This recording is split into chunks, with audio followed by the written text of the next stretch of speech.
Behind every antique piece of furniture or gold coin, there lies a story, and our next guest knows how to find it with his decades of experience in the field. That's right. Back from Las Vegas Coin Company, John Jankowski. Hello, sir. Hello. Hi, guys. Playing show and tell again. You always have interesting stuff that comes through your store. It's amazing. Well, I had to bring the ubiquitous Coke button. Of course, yes. Now, there will be some. I mean, frankly, this is you should get this whole segment sponsored by Coke, because you've always had a Coke item here. I actually just wanted to use the word ubiquitous. Ubiquitous. Yes, it makes you sound smart as well. Look at that. There we go. Nice little button there. Anyway, that's we do buy collectibles, of course. Of course. It's very popular. You bring it every week. Well, it's kind of a branding thing. Of course. Yeah. But I'll tell you what. We brought a little mystery piece here. Speaking of collectibles. Ooh. These are jade. Yeah. No way. And a jade bowl. They're very, very fine. They're almost translucent. Yeah, they are. And we really don't know exactly the value of those. I do know we've had a Chinese lady come into our shop 3 times now asking me to buy them. Those. Yes. Wow. So she And knows. Really? She knows what's up. Yeah. I did not want to. Yeah. There we go. So that said, I find them interesting. If any of you guys out there in TV land know what this is and can identify it, we'd be curious to see its method of manufacture, where it might be made, and how old it is. Absolutely. Yeah, I'm not used to seeing through jade. No. Do you think it makes it more valuable because it's very thin? And it's very delicate. Absolutely. Don't drop it. I know. That's what I just felt to drop it. I know that would be special. You broke it your body, but he doesn't know. As we go, do you have that policy in your store, by the way? If you break it, you buy it? it's almost, well, that's why I don't want to hand that to many people. There we go. Because how are you going to really You enforce trust that? us? Yeah, I do. Now, Fool. I'll be quick because I don't want to, but here. What is what this? are these? Here. These, oops, those are rare. Those are from about 300 to 800 AD, and that's from the kingdom of Aksum, or Aksum. Are you kidding?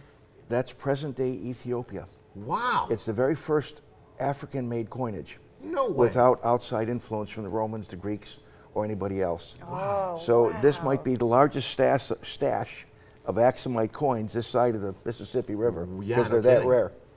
My goodness. That's amazing. That is But incredible. what I did bring is a book of gold. And today I wanted to talk a little bit about Bitcoin, gold, and other stores of value. Bitcoin being that, kind of imaginary digital currency that people Pretty much goes for ridiculous sums of money, but no one can Yes. really explain it. Yeah, exactly. Everyone's talking about it, and few people truly understand what it is. Well, What does this have to do with yesterday, Bitcoin? would you like to hold this? Yeah, I'd love to. That is a book of gold that came in yesterday. There are 24 1-ounce gold eagles in there. Oh, wow. And a gentleman wanted to deacquisition a little portion of his holdings and raise a little money, and so we bought that yesterday. Wow.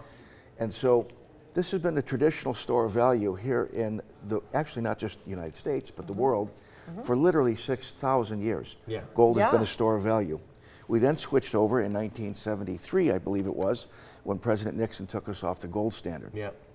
And at that point, there was no direct linkage between our currency and gold. At that point, then Yes. literally the currency is just kind of worth whatever we think it's worth. Yes. And not actually tied to something that's tangible. And now we're segueing from a fiat currency, which is what this paper money represents. Yeah. All this is I'll take it off your hands if you don't want it. I know, right? it's I am the employee of the month if you'd like to. He's always pulling his cash out. I when he know, comes he's on the well, show. no. Hold on. All singles. You got a couple Hold on. 20s in No, there, there's a buddy. single No, here there's from some my 20s man. in there. Thank you, pal. There he is. Nice he's little good. vending machine cash. I'm pricier than that. Give me a 20. He thinks But- he's getting that back, too. What we've had is a lot of millennials buying Bitcoin. Yeah. Yeah. Now, you and I were talking about Bitcoin earlier, and you're quite knowledgeable about Bitcoin. The value shot through the roof very recently. Yeah. It's, I think it's gone up $2,000 in 5 days. Yeah. It's at $11,869. It might go to 19. It might go back down to 6,500. I don't know. Just like our American currency, it's backed by nothing. Yeah. And that's the part that I find most amazing. People are buying a stake in trusting other human beings to take this as a commodity or a medium of exchange.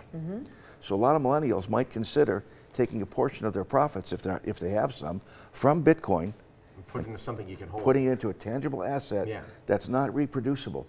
Now, I know Bitcoin is not easily reproducible, Yeah. and it has limitations, and it's finite, as you had mentioned. But we don't necessarily know who's behind it. We don't necessarily know what could happen in the future with it. No, we might all be getting set up on a global scale. Could be. And be part of a party that we didn't really wish to participate in. I've never invited to parties, John. Here's your dollar back. I feel bad. Las Vegas Coin Company. They're on Southeastern Avenue. Wow! Look at that. You know, that's a federal offense. Wow. They're right across from BJ's Brewhouse and Restaurant, right there on Eastern Avenue. Their number and website are right there on your screen. Las Vegas Coin Company, proud sponsor of the Morning Blend. We'll be back.